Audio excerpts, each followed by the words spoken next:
MLA NR చేస్తున్న అభివృద్ధి పనులను చూసి ఓర్వలేక మాజీ ఎమ్మెల్యే కిరణ్ ఆయనపై బురద చల్లే ప్రయత్నం చేస్తున్నారని హెచ్ఎల్ సీనియర్ టీడీపీ నాయకులు సురేష్ అన్నారు. కూటమి నాయకులతో కలిసి ఆయన సమావేశం నిర్వహించారు.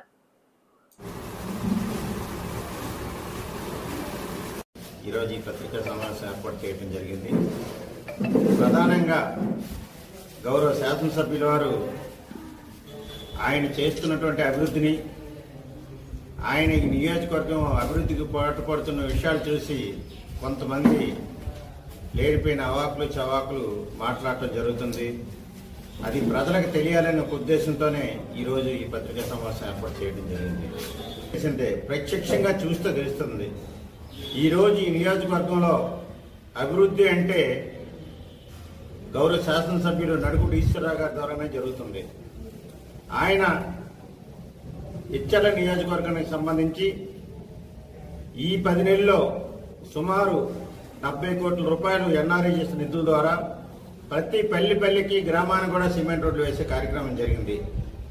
గత 5 సంవత్సరాల్లో కనీసం ఎక్కడైనా ఒక సిమెంట్ రోడ్డు అంటూ గత ప్రభుత్వం ఏర్పాటు చేసిందా? అలాగే గత ప్రభుత్వంలో ఏ రోజైనా ఎక్కడైనా స్థానిక సంస్థల మీద ఎప్పుడైనా ప్రస్తావన జరిగిందా? రహదారుల సౌకర్యాలు అయితేనేమి, అలాగే మౌలిక సదుపాయాలు అయితేనేమి, విద్యాపరంగా అయితేనేమి, ఏ విషయంలో కూడా ఈ నియోజకవర్గం గత 5 ఏళ్లు పూర్తిగా వెనుకబడిపోయింది. గతం నుంచి వచ్చినటువంటి సాంప్రదాయానికి అందులో భాగంగా శాసనసభ్యులందరికీ ఆటపాటలు, సాంస్కృతిక కార్యక్రమాలు ఇవన్నీ ఏర్పాటు చేసుకొని చేయటం కూడా జరిగింది.